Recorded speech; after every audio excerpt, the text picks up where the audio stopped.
Yeah, so greetings everyone. Greetings. Request of my wife, we'll be doing part 2 for marriage then versus marriage no. So we're just gonna take out some points from a presentation that we had done in the past.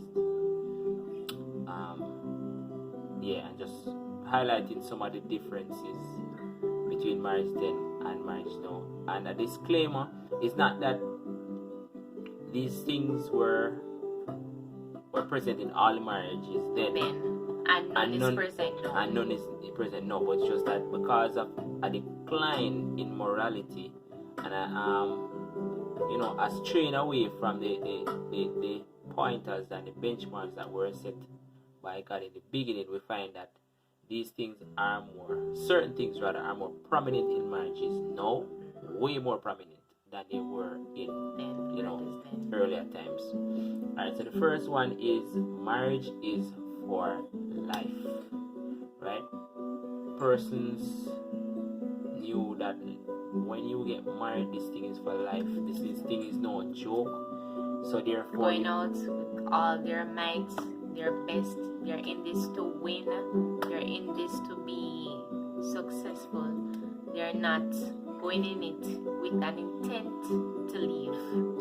Yeah, right. So nowadays you find that persons make a lot of preparations just in case. Yes. Right. So for example, they say that stuff, right? And they make other provisions just in case they split. So they always try to secure, their side of the funds or the assets or whatever it is, and they do other stuff to cushion them just in case they should, split. And sometimes I wonder, do we do that when, in our other ventures of life?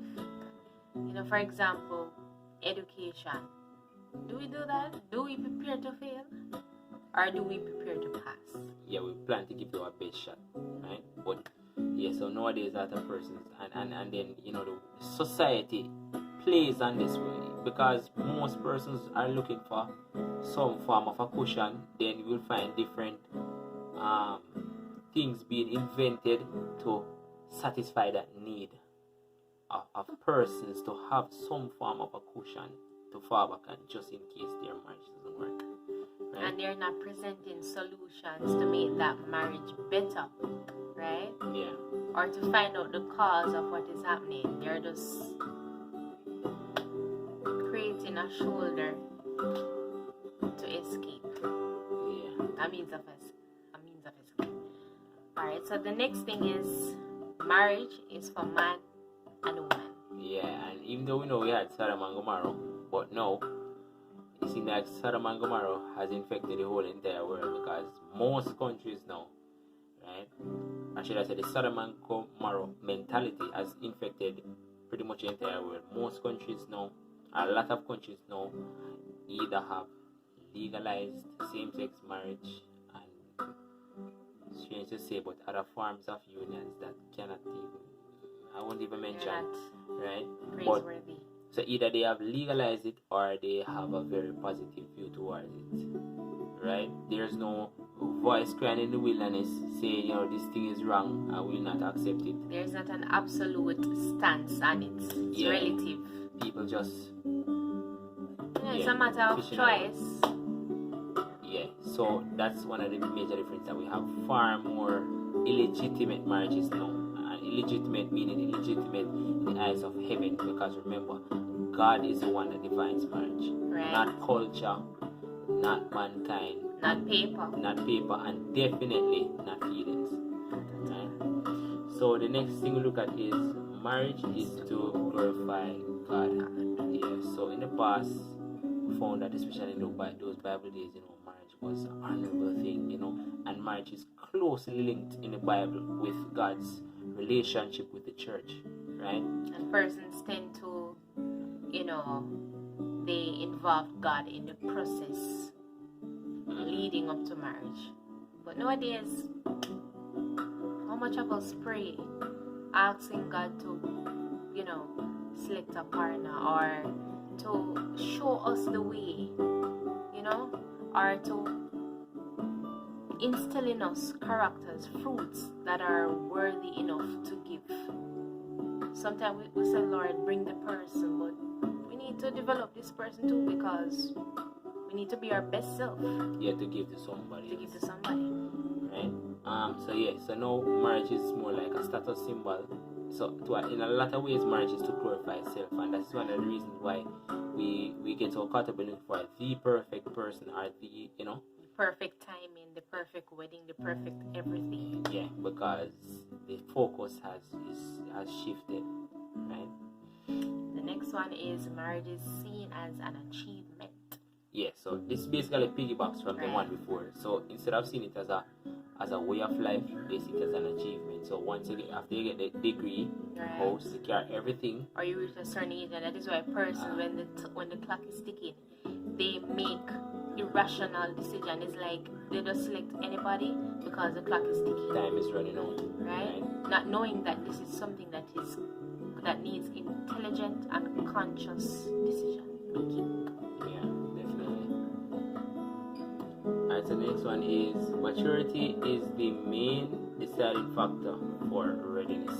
So first time, what would decide if persons get married is if they are mature enough. Right. Mentally, spiritually, physically to take on, that task of marriage. And because back in those days, persons invested more heavily in family, you find that the young people were more rounded at an earlier age. Right. Certain thoughts and morals were instilled in them from early. Yeah. So unlike today, where 16, you start to talk to them about what sex is, or how to be polite, or how to be a proper young lady or a gentleman, how to speak to a woman. These things really, person don't really say those things to their children. And then the media is becoming the teacher. Definitely. Peer groups are the teachers, and we cannot leave our children in the hands of persons who do not mean them any good. Yeah, right. So, as you said, that in the past, young persons were, being educated earlier. So because of that, they reach maturity quicker in terms of mental, spiritual, emotional. Probably not physical, because they find that that's a reverse for this age because of the food that we eat and stuff. Yeah, persons are growing boobs and so early. Like, come on, you're 10 and you're growing. Yeah. Yeah, but other than that though, they were ready for it quicker. And if you check the Bible, you find that even they had kings reigning at the age of 8. What can an 8-year-old know, right, to actually rule a people? Yes, he had counselors, but at the end of the day, he was the king, right? So you find that persons are delaying nowadays because everybody wants and from in the beginning it was not so. Right, persons are saying, what does a 16-year-old know? What does a 13-year-old know? And come on, I think what would we be doing in the 16 years of life? Playing games, pursuing our dreams. Certain morals and values should have been taught. That's a lot of time to learn a lot of stuff. Yeah, but society is just so all caught up in all different things, and not what the things that are most important. I don't know if you hear the rain, but that showers a blessing. Alright, so the next one is marriage is founded on principle. Yeah. So even though we kind of touched on it a little, but this one has an added element to it. Marriage is founded on principle. So that means marriage is not founded on feelings, on culture, on norms, on traditions, and pressure. Your parents say, "Oh, I like that person. Why don't you get married to them?" Or whatever. Yeah. Marriage is based on principle. Does this person meet the standard? Right? Is this person loving? Is this person respectful? Is this person patient? Is this person submissive? Is this person forgiving? Does this person have a connection with God, which is like the most important thing, right? right? So marriage is founded on principle and not status. Oh, I'm gonna get married to this person because they have money or whatever, right? So I know we're at the last one. Marriage is chosen by her. Yeah, so I'm not sure if you guys have anybody in your family who has some story that they prayed about their partner and God showed them a sign. I have a friend, right? He said that his father, if memory serves me correct, when he was praying, and asking God to show him who the right person was, he prayed a prayer something like this: Lord, if it is her, allow a bird to pitch on that yam stick, right? And lo and behold, a bird, perched on the yam stick. And I'm not saying that that's the way to go about it for everybody. Yeah, we're not saying that you should do it because, the devil can sell your purse. But at least, invite God, because God is interested. God is not only interested in our spiritual lives, He's also interested in our personal lives. And something as important as this, come on, bring him in. Yeah, don't flip a coin, guys. I mean, don't say, alright, write the thing on the papers, boy, shake up Shuffle the it up and then, no, you want to pray about it and ensure that God gives you a solid answer, or at least a solid direction. Yes. So even if you don't get a clear-cut answer, at least a direction, whether through dreams, visions, observations, experiences, nature, a close friend, family member, something, right? So I guess we can wrap it up here. I hope we did this topic some justice. And more than likely, going further in the other videos, we're gonna cover stuff that will overlap what we've already covered and expanded it in different ways. But anyway, we hope you guys are blessed. And for those who are single and searching, keep searching with Jesus. Amen. And for those who are married, let us continue to strive to make our marriages happy marriages, right? Because that's how God intended it. Yeah. Alright, so guys, we'll see you in our next. Don't forget to like. Yeah.